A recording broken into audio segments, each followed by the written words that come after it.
Oke, 1 bulan yang lalu saya sempat bikin sebuah video yang berjudul YouTube Mengubah Hidup Saya di Usia 30-an ya. Yang nonton cukup banyak, yang nonton cukup oke. Saya mendapatkan 50.000 views, hampir 50.000 views. Dan bagi saya seorang YouTuber yang baru memiliki 7.000 subscriber, views gitu udah cukup happy bagi saya ya.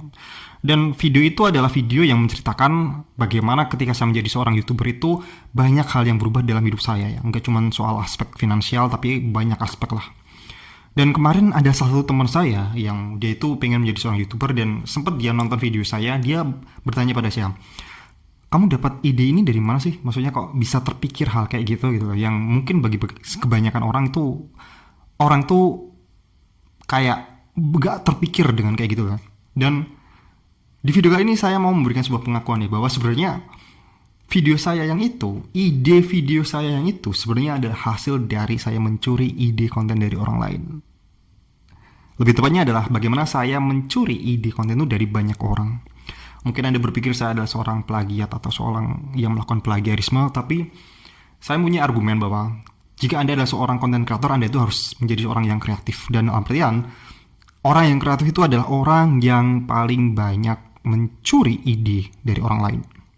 Tapi harus digarisbawahi di sini ya.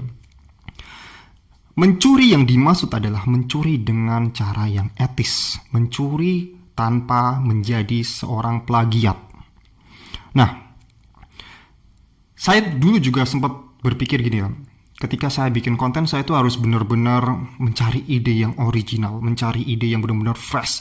Belum ada orang yang mempunyai ide ini, belum banyak orang yang mempunyai judul video yang seperti yang ingin saya keluarkan gitu. Pokoknya intinya adalah saya selalu berpikir saya harus mencari ide yang fresh, ide yang original.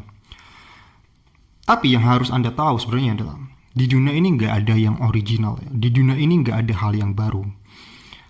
Ada sebuah buku yang berjudul Still Like an Artist dari Austin Kleon. Di situ dia juga menjelaskan bahwa sebenarnya ide-ide brilian, ide-ide yang dilihat, ide-ide yang dipandang sebagai sebuah ide yang original, itu adalah ide-ide yang diambil dari banyak ide, dari ide-ide sebelumnya.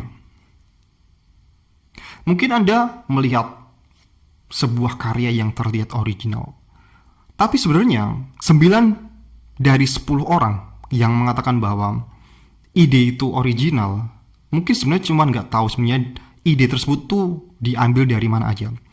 Dan ketika ngomongin tentang konten YouTube seperti yang saya bilang tadi, bagaimana YouTube mengubah hidup saya di usia 30-an, sebenarnya ide itu saya ambil dari ide konten dari luar negeri. Ketika Anda ketik how YouTube changed my life, bagaimana YouTube mengubah hidup saya, di situ banyak banget kreator-kreator yang membuat konten seputar itu. Mungkin Anda berpikir, wah berarti saya ini cuma penerjemah ya. Mungkin Anda pernah familiar tentang Kopi 80.000 itu yang katanya hanya konten penerjemah. Mungkin Anda bisa berasumsi seperti itu ya. Tapi ketika Anda coba cari aja YouTube Change My Life, Anda lihat isinya semua. Anda lihat konten-konten video-video itu gimana isinya. Apakah ada yang sama dengan punya saya gitu. Poinnya adalah ketika Anda itu terinspirasi dari konten yang lain, katakanlah saya ini terinspirasi dari judul-judul tersebut ya.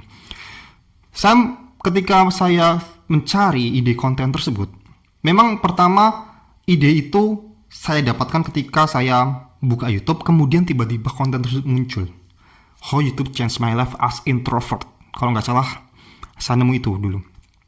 Kemudian saya cari keywordnya yang sama, how YouTube Changed My Life, dan situ banyak banget. Oh, berarti saya berasumsi bahwa judul seperti ini nih diminati oleh banyak orang, karena yang nonton jutaan. Ketika Anda cari, ada salah satu video yang sampai jutaan viewsnya.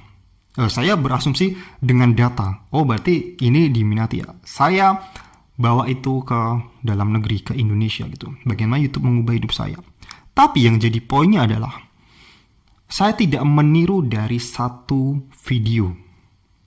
Saya tonton semua video itu. Saya ambil garis besarnya itu apa aja sih sebenarnya yang mereka rasakan menjadi seorang YouTuber itu, apa aja sih, apa aja yang berubah itu. Kemudian yang perlu digarisbawahi juga adalah saya menambahkan kayak personal story dari saya, cerita pengalaman pribadi dari saya. Karena itu yang benar-benar sebenarnya itu membuat sesuatu itu menarik, itu itunya. Personal story, pengalaman. Dan saya pun juga bisa menjelaskan itu dengan lebih mudah karena saya hanya bercerita pengalaman yang saya alami. Ketika saya dapat ide How YouTube Changed My Life, saya itu langsung terpikir, oh iya bener, saya yang dulunya nggak bisa ngomong di depan kamera kayak gini, saya jadi bisa ngomong depan kamera. Sorry, barusan ini ya terbentur ya, maaf ya. Dan dulu saya nggak berani ngomong depan kamera, dulu saya itu nggak bisa ngedit video. Banyak hal yang berubah di dalam hidup saya dari YouTube itu. Tapi kita itu sebenarnya kalau misalnya jadi seorang kreator, seorang YouTuber itu dalam mencari ide itu, sebenarnya itu kita cuma butuh pemantik mencari ide-ide itu. Nah, ketika saya mendapat pemantik seperti itu, saya bisa langsung menjelaskan itu, bisa membuat versi saya sendiri.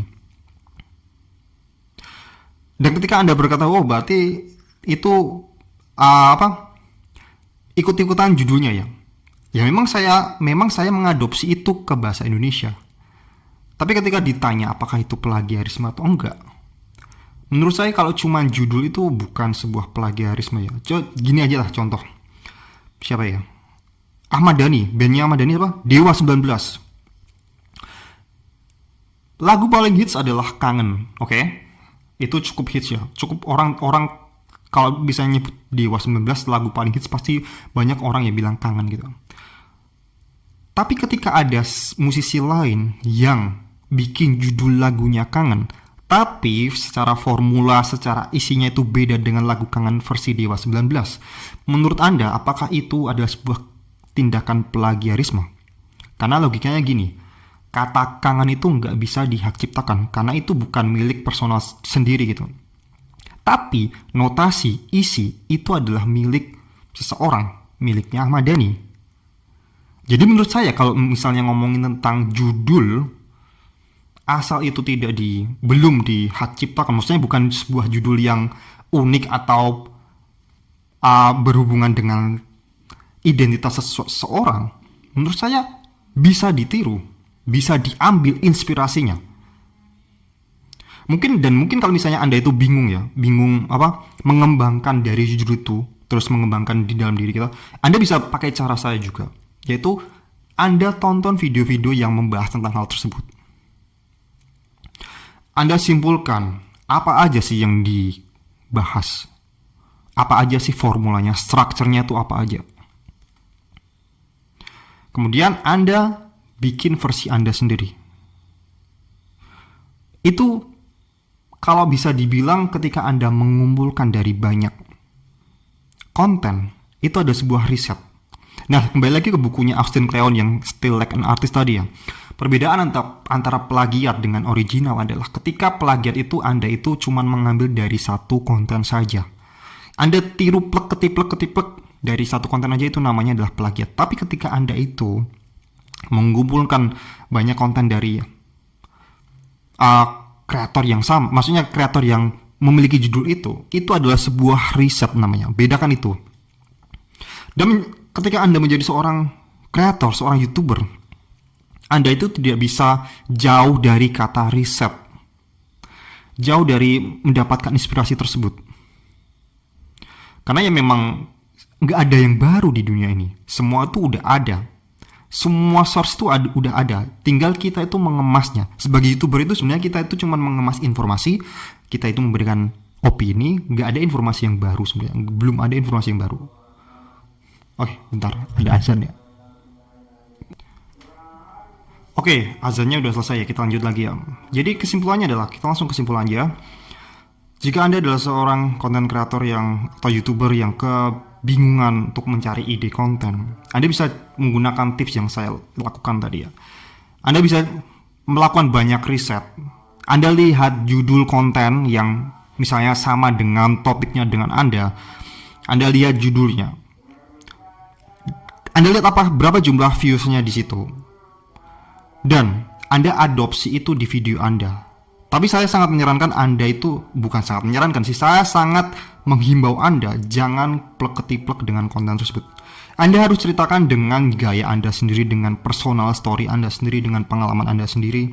Atau Anda bisa menggunakan cara saya itu. Anda bisa mengumpulkan dari banyak-banyak konten yang istilahnya hampir sama judulnya dengan judul yang ingin Anda buat itu.